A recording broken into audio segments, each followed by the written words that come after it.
지난주 본문과 중복이 되죠.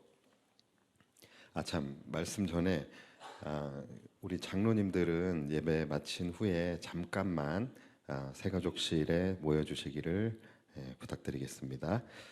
자, 오늘 본문이 지난주와 중복이 되는 이유는 이 본문의 말씀이 굉장히 중요한 말씀입니다. 한 주 만에 끝내기에는 조금 부족하기도 하거니와 또 이 말씀 안에는 우리가 지난주에 우리가 나누지 못했던 또 하나의 굉장히 중요한 숨겨진 비밀이 이 말씀 안에 존재하고 있어요. 그래서 오늘 그 부분을 말씀을 드리면서 여러분들과 함께 은혜를 좀 나누려고 합니다.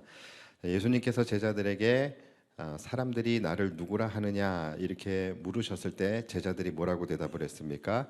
더러는 세례 요한, 또 더러는 엘리야라, 더러는 예레미야와 같은 선지자 중에 하나라고 하더이다. 이렇게 제자들이 대답을 해요.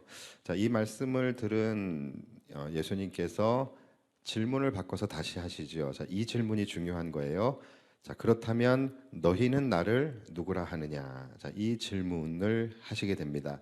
그때에 우리의 베드로, 수제자 베드로가 이렇게 말씀을 하셨죠. 뭐라고 말씀하셨는지 우리도 함께 같이 고백해 볼까요? 자, 시작. 주는 그리스도시요 살아계신 하나님의 아들이시니이다. 자, 이렇게 고백을 합니다. 이 베드로의 대답에 예수님께서 너무 기뻐하셨어요. 너무 기뻐하심을 넘어서 막 흥분을 하셨어요. 그래서 바요나 시모나 내가 복이 있도다. 이를 내게 알게 하니는 혈육이 아니요 하늘에 계신 내 아버지시니라. 또 내가 내게 이르노니 너는 베드로라. 여기가 중요합니다. 내가 이 반석 위에 내 교회를 세우리니 음부의 권세가 이기지 못하리라. 이렇게 말씀을 하세요. 자, 여기서 내가 이 반석 위에, 이 반석이 뭐라고 말씀을 드렸죠? 지난주에 말씀드렸습니다. 자, 1번 반석은 베드로다. 2번 주는 그리스도시요 살아계신 하나님의 아들이시니다라고 말한 베드로의 신앙 고백이다. 자, 1번, 2번. 1번이라고 생각하시는 분, 지금 일어나셔서 카톨릭으로 가시면 됩니다. 자, 1번이 아니라 2번이죠.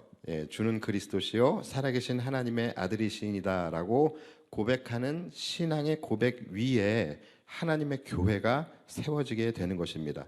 따라서 교회는 건물이 아닙니다. 교회는 건물이 아니라 바로 이 고백, 이것을 자신의 신앙 고백으로 하는 자들의 무리가 바로 교회인 거예요. 그러니까 교회를 다닌다고 출입한다고 다 성도가 아니라 이것이 믿어지고 실제적으로 내 안에서 이것이 믿어지고 이것을 나의 신앙 고백으로 할 수 있는 자들만 성도라고 할 수 있는 거예요. 목사님 왜 그렇게 깐깐하게 선을 그어서 이야기를 하십니까? 라고 하실 수도 있겠지만 죄송하지만 제가 이 부분에 대해서는 제가 어떻게 할 수 있는 영역이 아니에요. 왜냐하면 이것은 바로 교회의 머리 되시고 교회의 주인 되신 주님께서 이 교회에 대한 정의를 분명하게 내려주셨기 때문에 그런 거예요. 그래서 교회는 이 신앙 고백이라는 반석 위에 세워지게 되는 것입니다. 집은 반석 위에 세워져야지 모래 위에 세운 집은 어떻게 됩니까? 비가 내리고 바람이 불고 창수가 나면 무너져 버리게 되는 거예요. 우리의 신앙도 마찬가지예요. 우리 안에 예수님께서 교회를 세워주시는데 어떤 터 위에다가 교회를 세우시냐, 우리의 믿음이 세워질 수 있느냐, 바로 이 신앙 고백의 터 위에 우리의 믿음이 세워져야 되는 것입니다. 그렇지 않게 되면 우리가 살아가면서 비를 맞고 바람이 불고 창수가 나면은 우리의 믿음이 훅 무너져 버릴 수밖에 없게 되는 거예요. 그래서 실제적으로 많은 성도들이 살면서 여러 가지 어떤 삶의 비바람, 고난과 시련과 역경을 만났을 때에 믿음이 무너져 버리는 경우가 많이 있고, 또 우리가 잘 알듯이 코로나라는 창수를 만났을 때에 그 믿음이 무너져 버렸던 그런 성도들이 얼마나 많이 있었습니까? 이게 맑고 화창할 때는 그냥 똑같습니다. 모래 위에 짓든 반석 위에 짓든 날이 좋고 화창할 때는 똑같아요. 그런데 비바람이 불고 또 창수가 났을 때에는 달라지게 되는 거예요. 모래 위에 지은 집은 여지없이 무너져 버리게 되는 것이고, 반석 위에 지은 집은 흔들리지 않고 무너지지 않고 견고할 수 있는 것입니다. 그래서 오늘 본문이 정말로 중요한 거예요. 혹시 여러분들 가운데 아직 내 안에서 예수님이 나의 왕이 되시고 예수님이 나의 구원자가 되심이 고백되어지지 않는다면, 오늘 베드로의 이 고백이 내 안에서 함께 나의 고백으로 동의되어지지 않으신 분이 혹시라도 계신다고 한다면 믿음을 달라고 기도하셔야 됩니다. 이것은 여러분들이 죽고 사는 문제예요. 그렇기 때문에 제가 꼭 선을 그을 수밖에 없는 거예요. 제가 이렇게 명확하게 여러분들에게 지금 말을 하지 않으면 여러분들은 그냥 편안하게 내가 믿음이 있는 줄 알고 그렇게 신앙생활을 할 수도 있겠죠. 그런데 나중에 우리는 언젠가는 주님 앞에 서야 하게 되는데, 그때에 주님께서 우리를 향하여 내가 너를 도무지 누군지 알 수 없다라고 말씀하신다면 그때 가서 어떻게 하시겠습니까? 나는 믿음이 있다, 나는 믿음이 좋다라고 생각하고 나는 구원의 백성이라고 의심하지 않고 그렇게 살았는데 나중에 그게 아니면 어떻게 되겠습니까? 그때는 방법이 없는 거예요. 그래서 여러분, 그렇게 되게 하지 않기 위해서 제가 지금 분명하게 선을 그어서 말씀을 드리는 것입니다. 아직은 기회가 있기 때문에. 저도 여러분들이 듣기 좋은 말 할 줄 알고 그런 것도 시키면 잘합니다. 그런데 여러분, 진짜 좋은 말은 귀가 듣기 좋은 말이 아니라 우리의 영을 깨우는 말이라는 것을 여러분 믿으시기 바랍니다. 그래서 제가 지난주에 여러분들에게 말씀을 드렸지만 너는 나를 누구라 하느냐, 여러분, 우리는 이 질문 앞에 계속해서 서야 합니다. 제가 말씀드리는 건 계속해서 서야 한다라고 말씀을 드리는 거예요. 한 번만 쓰고서 내가 한 번의 고백으로 끝나는 게 아닙니다. 우리는 날마다 우리는 너는 나를 누구라 하느냐라는 예수님의 질문 앞에 서서 우리의 신앙 고백으로 대답할 수 있어야 된다라는 거예요. 왜냐하면 오늘 대답이 내일 달라질 수 있는 거예요. 그리고 실제로 그러한 분들이 꽤 있으십니다. 예수님께서 우리를 향하여 너는 나를 누구라 하느냐라고 하시는 그 질문에 주님은 나의 왕이십니다. 주님은 나의 구원자이십니다. 살아계신 하나님의 아들이십니다. 여러분, 이렇게 믿음으로 고백하실 수 있으시겠습니까? 예, 그렇다면 여러분들은 정말로 복 있는 사람들입니다. 그렇지 않다면 영적 위기감을 가지셔야 돼요. 그리고 이것이 믿어질 수 있는, 또 내 입술에서 고백되어질 수 있는 믿음을 달라고 여러분들 기도하셔야 됩니다. 그리고 매일같이 이 질문 앞에 서셔야 돼요. 오늘은 내가 믿음의 고백을 했지만 내일은 내가 믿음의 고백을 하지 못할 수도 있어요.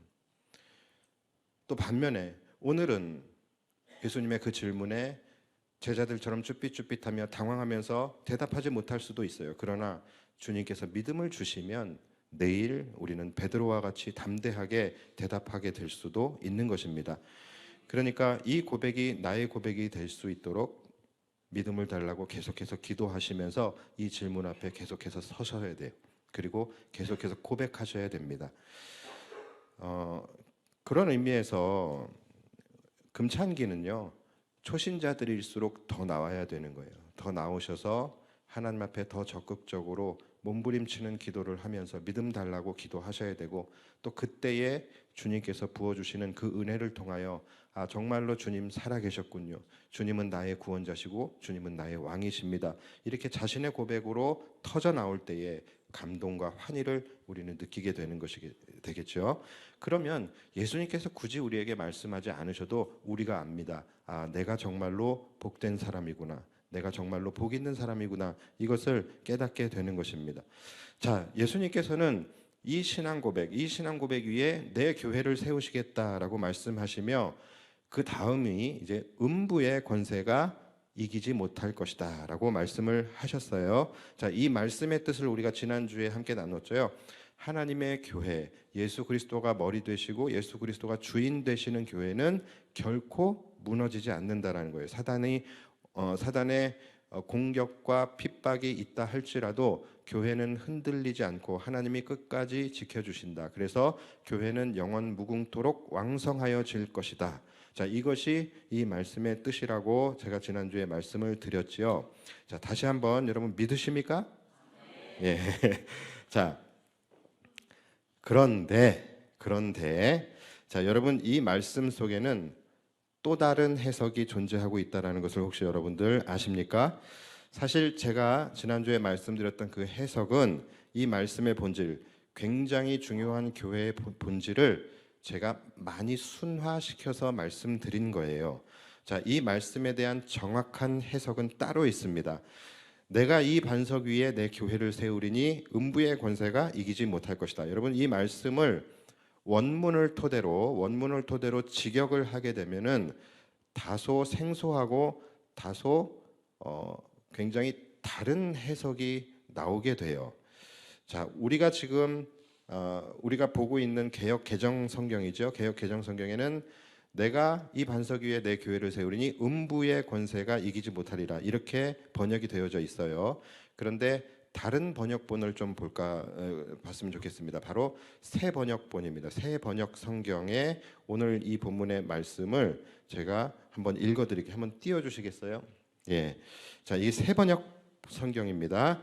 나도 너에게 말한다. 너는 베드로다. 나는 이 반석 위에다가 내 교회를 세우겠다. 죽음의 문들이 그것을 이기지 못할 것이다.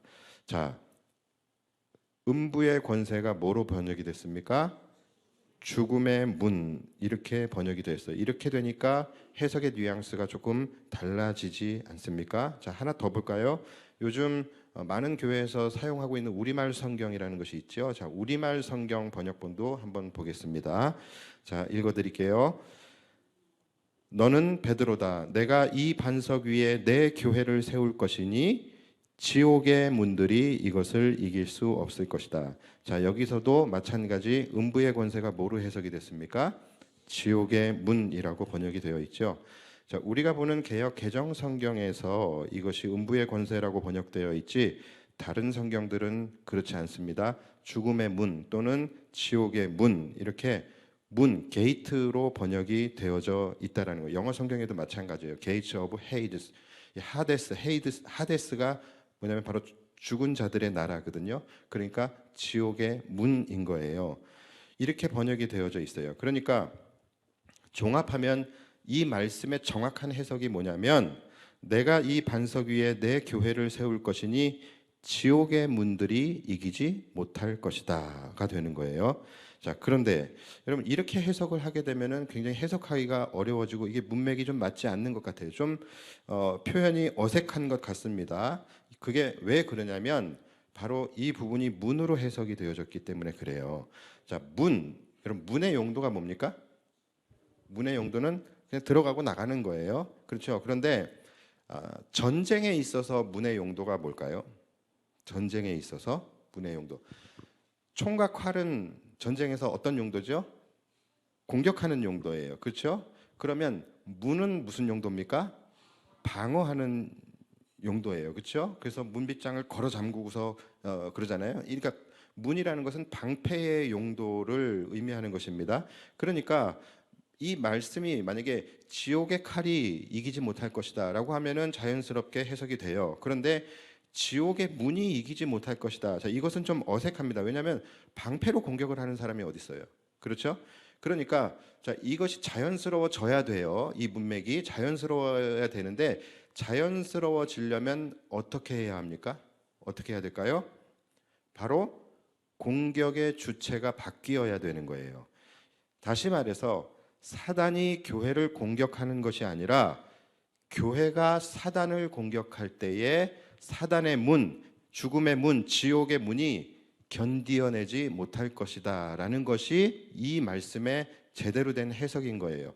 그러니까 우리가 원래 했던 해석, 음부의 권세가 이기지 못할 것이다. 자, 이것은 공격의 주체가 뭐예요? 음부의 권세, 즉 사단입니다. 그래서 이 사단의 권세가 교회를 공격할 때에 교회가 흔들리지 않을 것이다. 교회가 무너지지 않을 것이다. 사단에 의해서 교회는 끊임없이 괴롭힘을 당하고 공격을 받게 되겠지만 그러나 교회는 흔들리지 않을 것이다. 하나님이 끝까지 지켜주실 것이다. 이것이 우리가 했던 원래의 해석이에요. 자, 그런데 이 말씀에 숨겨져 있는 진짜 해석은 뭐냐면 그게 아니라는 거예요. 공격의 주체가 바뀌어야 되는 거예요. 사단이 교회를 공격하는 것이 아니라 바로 교회가 사단의 권세를 공격할 때에 마치 민수기에서 이스라엘 백성들이 가나안을 정복하기 위해서 진군하여 나가는 것처럼 마찬가지 교회가 사단의 왕국을 사단의 성읍을 공격하고 정복하기 위해서 진군하여 나아갈 때에 지옥문이 그것을 견디어내지 못하고 지옥문이 이기지 못할 것이다. 지옥의 문이 무너져 버릴 것이다. 이것을 말씀하고 계시는 거예요. 그러니까 이 구절은 사단의 왕국이 하나님의 나라를 공격하는 것에 대한 말씀이 아니라 하나님의 나라, 즉 교회가 사단의 왕국을 공격하는 것에 대한 말씀인 것입니다. 우리가 지금까지 알고 있었던 아무리 사단 마귀가 교회를 공격한다 할지라도 주님의 교회는 결코 무너지지 않는다. 이것이 아니라 그 반대라는 거예요. 교회가 사단의 나라를 무너뜨리려고 할 때에 사단의 왕국, 즉 지옥의 문은 견디어내지 못하고 무너져 버리게 될 것임을 예언해 주시는 말씀인 것입니다. 그리고 그래야지 맞는 거예요. 그리고 그래야지 지금까지 우리가 나누었던 이 마태복음의 흐름, 마태복음 말씀의 문맥을 같이 할 수 있는 거예요. 우리가 마태복음을 지금 계속해서 같이 나누고 있잖아요. 자, 여러분 마태복음의 전체 주제가 뭡니까? 마태복음의 전체 주제는 바로 예수님은 왕이시다예요. 그렇죠? 그래서 이 베드로의 고백도 뭡니까? 주님은 왕이십니다. 주는 그리스도시요. 그리스도시요가 뭡니까? 주는 왕이십니다. 주는 메시아이십니다. 주님은 이 세상의 권세를 다스리시는 분이십니다. 주님은 질병까지도 다스리시는 분이십니다. 주님은 사단의 권세가 주님 앞에 무릎 꿇고 굴복하는 주님이 모든 것을 다스리시는 왕이십니다. 이것이 마태복음 전체의 주제이고 오늘 베드로의 고백이었잖아요. 그렇죠? 자, 그런데 예수님이 세우신 그 교회가 밤낮 사단의 공격을 받고 그럴 때마다 교회는 막아내고 방어하고 그런 교회를 예수님께서 말씀하셨겠습니까? 아니면 사단의 왕국을 쳐부수는 교회가 되어야 한다라고 말씀을 하시겠습니까? 어떤 게 문맥에 자연스럽겠어요? 그렇죠? 그렇잖아요. 예를 들어서 세상에서 가장 강한 아주 초인적인 이 전투 병기로 훈련되어진 군사들이 있다라고 쳐요. 막 귀신도 잡는 막 그런 사람들 있잖아요. 이제 그렇게 훈련된 사람들이 있어요. 그래서 이들이 이제 전투를 앞두고 이제 출정을 하는데 그때의 지휘관이 딱 앞에 나와가지고서 뭐라고 이야기를 하겠습니까?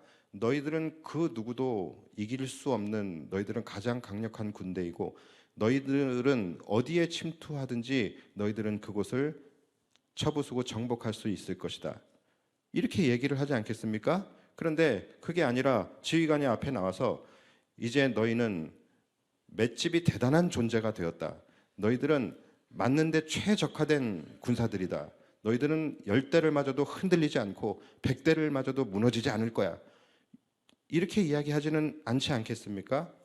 그러니까 물론 이 말 속에 너희는 어떤 공격도 막아낼 수 있어. 너희는 어떠한 강한 적도 너희를 무너뜨릴 수 없을 거야. 이 의미도 물론 그 안에 포함되어 있는 거예요. 그래서 지난주에 우리가 그렇게 말씀을 드린 거예요. 그러나 예수님께서 지금 이 말씀, 내가 이 반석 위에 내 교회를 세우리니 음부의 권세가 이기지 못하리라. 이 말씀의 방점은 뭐냐면 방어가 아니라 공격이라는 것입니다. 너희는 누구든지 이길 수 있고 그 누구도 너희를 막을 수 없어. 이것이 예수님의 말씀의 방점인 거예요.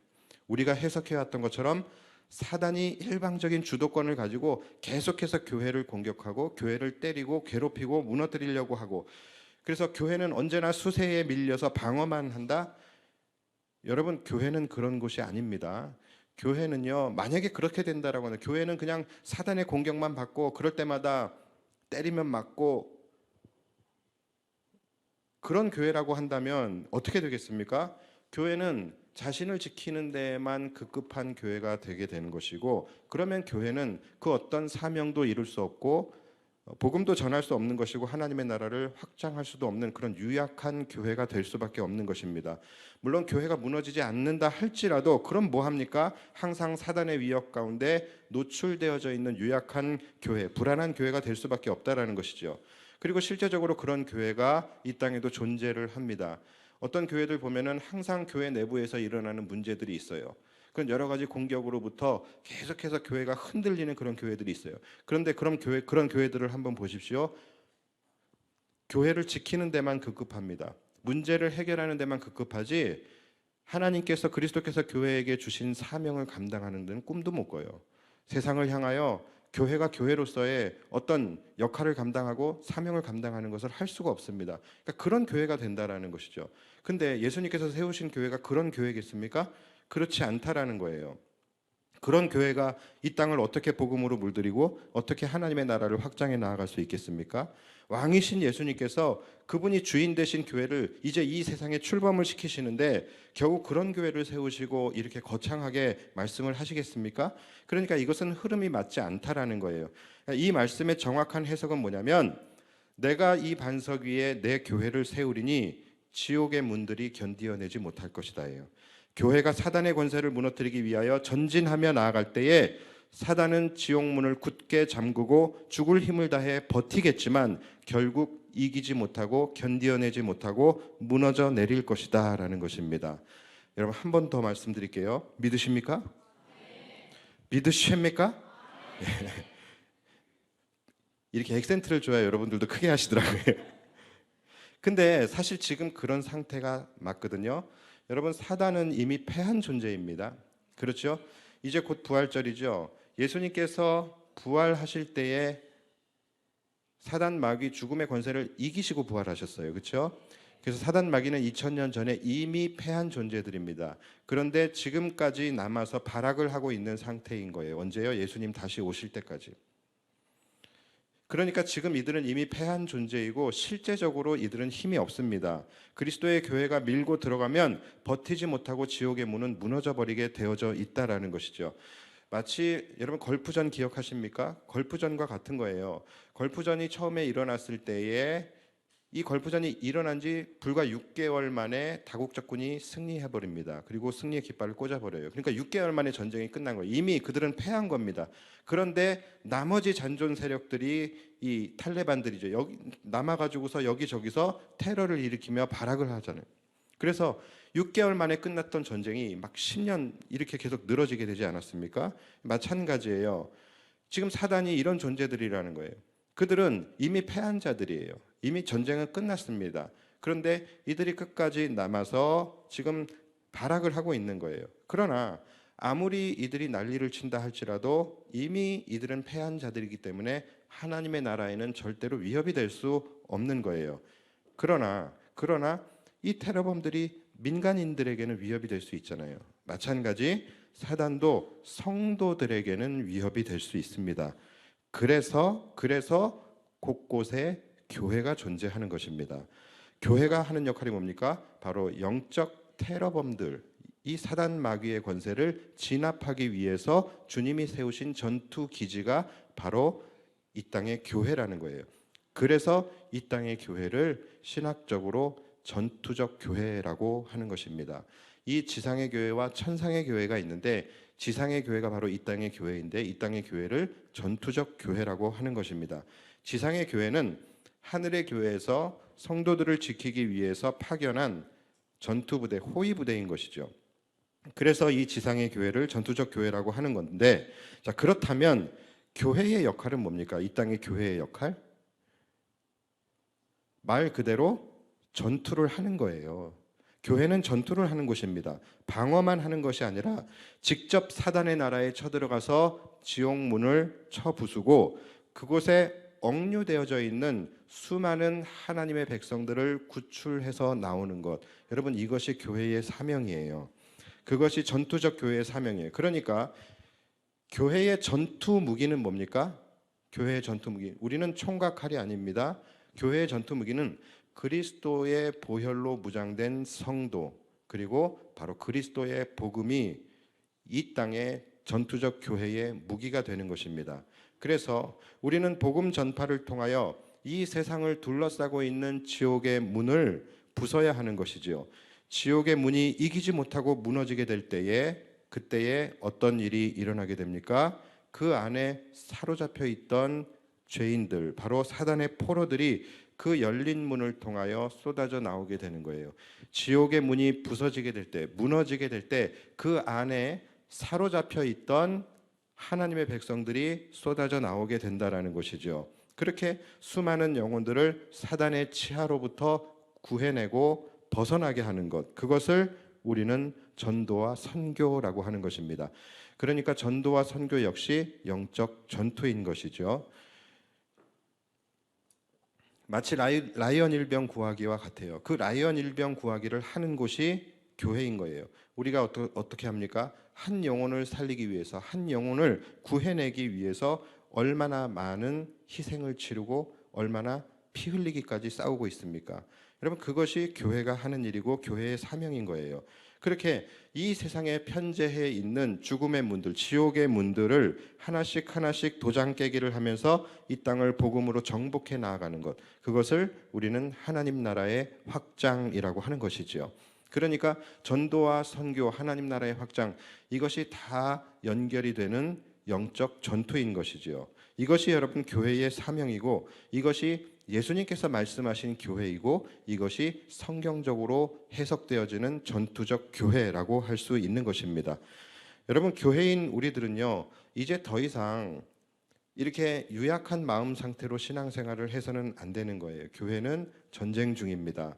그래서 항상 교회는 교인들끼리만 서로 모여갖고서 서로 듣기 좋은 말만 하면서 서로를 바라보면서 당신은 사랑받기 위해 태어난 사람, 이 노래만 부르고 있어서는 안 된다라는 거예요. 교회는 여러분 목가적이고 낭만적인 곳이 아닙니다. 교회는 치열한 영적 전투의 현장입니다. 이 땅의 교회는 전투적 교회이고 이 땅의 모든 성도들은 하나님의 군사들입니다. 그래서 마태복음 12장 28절에 보시면 우리가 나눴던 말씀이잖아요. 뭐라고 말씀을 하십니까? 내가 하나님의 성령을 힘입어 귀신을 쫓아내는 것이면 하나님의 나라가 이미 너희에게 임하였느니라. 자, 이렇게 말씀하세요. 이게 무슨 말씀입니까? 예수님께서 말씀하시는 거예요. 내가 사단을 쫓아낼 수 있는 능력과 권세가 나에게 있다면 이곳은 이미 하나님의 나라가 되었다라는 것이죠. 무슨 말이에요? 주님께서 지옥문을 무너뜨리셨다라는 말씀인 거예요. 그래서 이어서 29절에 뭐라고 말씀하시냐면 사람이 먼저 강한 자를 결박하지 않고서야 어떻게 그 강한 자의 집에 들어가 그 세간을 강탈하겠느냐. 결박한 후에야 그 집을 강탈하리라. 자, 우리는 이 말씀을 이렇게 보시면서 굉장히 어색해요. 우리가 생각하고 있는 예수님의 이미지는 아니에요. 지금 이 말씀이 뭐냐면 먼저 강한 놈을 결박하고 때려 눕혀야지 그 다음에 거기를 정복할 수 있다라는 거예요. 이게 예수님이 하시는 말씀으로 우리가 이해하기에는 조금 어색하잖아요. 우리가 아는 예수님은 그런 예수님이 아니니까. 그런데 여러분들이 이상하게 생각하시는 그 해석이 바로 맞습니다. 예수님께서 그 말씀을 하신 거예요. 사람이 방어만 할 것이 아니라 먼저 강한 자를 타격해서 결박하지 않고서 어떻게 그 집을 정복할 수 있겠느냐라고 말씀을 하시는 거예요. 이것은 사단의 왕국, 사단의 나라를 두고 하시는 말씀인 것이죠. 그러니까 여러분, 예수님께서 사랑과 희생의 아이콘인 것은 분명히 맞아요. 그러나 그것은 여러분 오직 그분의 백성들에게만입니다. 바로 저와 여러분들에게만 사랑과 희생의 아이콘이 되시는 거예요. 죄와 위선과 사단의 권세에 대하여서는 예수님만큼 과격하고 살벌하고 무서운 분이 없으십니다. 그것을 여러분들 아셔야 돼요. 위선자 바리새인들에게 예수님이 어떻게 대하셨습니까? 이 독사의 자식들아. 그리고 귀신들은 어떻게 했습니까? 예수님 앞에 벌벌 떨었어요. 하나님의 아들이시여, 당신이 우리와 무슨 상관이 있습니까? 하면서 벌벌벌 떨잖아요. 예수님이 우리에게나 사랑이시지 죄와 위선과 사단의 권세 앞에서는 가차 없으신 분이십니다. 그런데 그 주님께서 주님의 교회를 세우시는데, 이 땅에 주님의 교회를 세우시는데 그저 사단의 샌드백으로, 사단은 방어용으로만 사용하신다라고요? 그렇지 않다라는 거예요.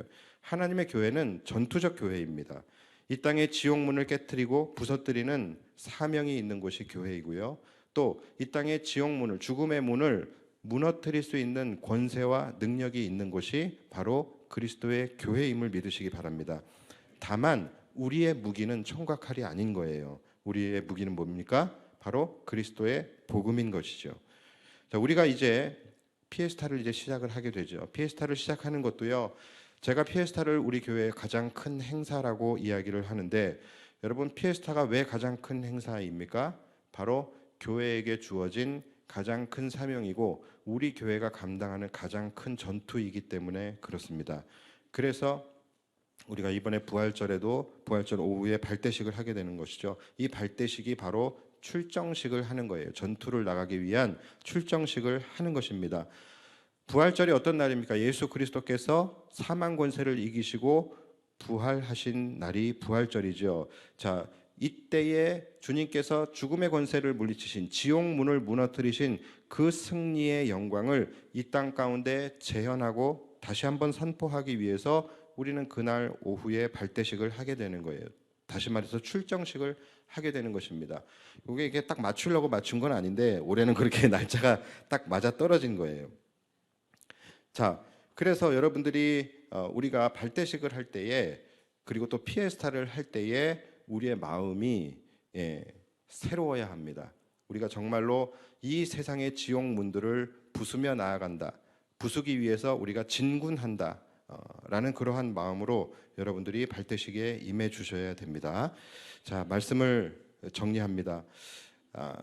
교회된 우리들이 어떻게 살아야 할 것인가? 우리가 이 말씀을 좀 더 정확히 이해를 했다라고 한다면 교회된 우리들이 어떻게 살아야 할 것인가? 늘 수세에 밀려서 방어만 하는 교회가 될 것인가? 아니면 사단의 권세를 무찌르고 이 세상을 복음으로 정복하며 나아가는 힘 있는 교회가 될 것인가? 어떤 것이 교회가 교회다운 것인가? 이러한 부분들에 대해서 우리가 함께 고민하면서 우리 새 영광교회를 든든하게 세워가야 한다라는 것이죠. 자, 여러분, 교회는 어떤 공동체이냐? 교회는 어떻게 세워졌느냐?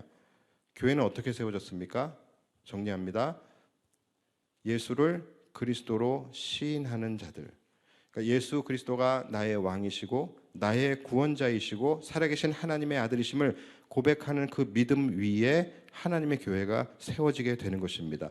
자, 그래서 교회는 어떤 공동체이냐라고 했을 때에 교회가 어떤 공동체이냐, 이 질문에 한마디로 우리가 대답을 한다면 뭐라고 대답을 하겠습니까? 교회가 어떤 공동체입니까?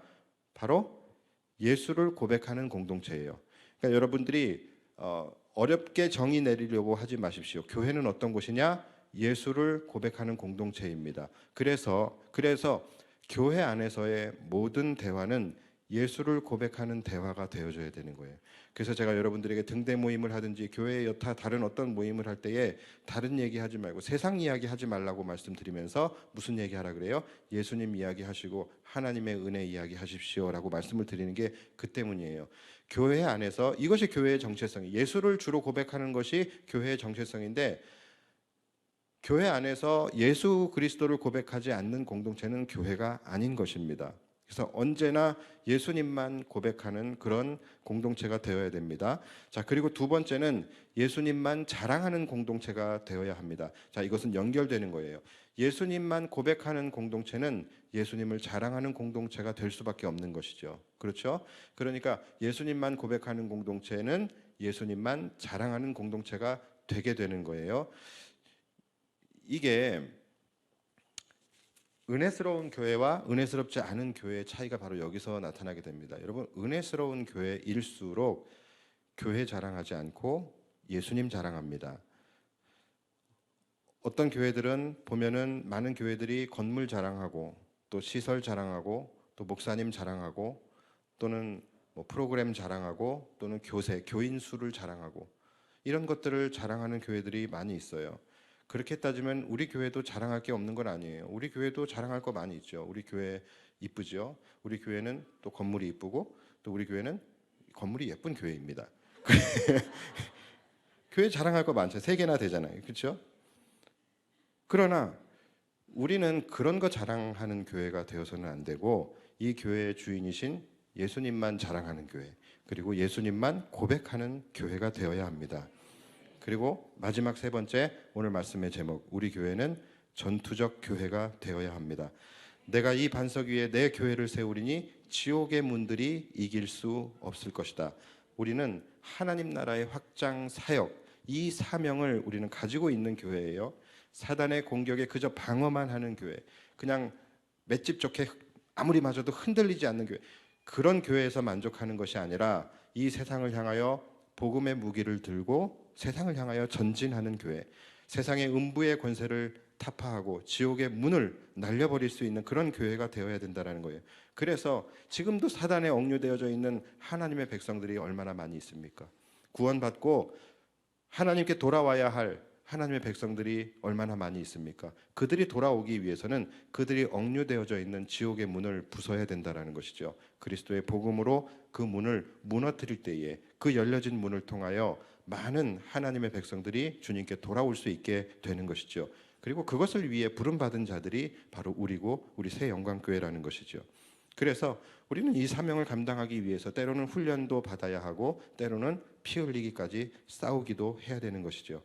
그렇게 우리가 최선을 다하여 그 사명을 완수하는 그런 교회가 되었을 때에 우리 교회 가운데 사망 권세를 이기시고 승리하신 그 주님의 승리가 우리 새 영광교회 가운데 영광스럽게 재현되게 될 것입니다.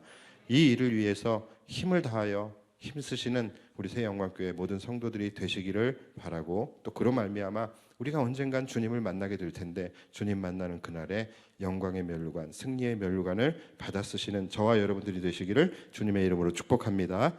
기도하겠습니다.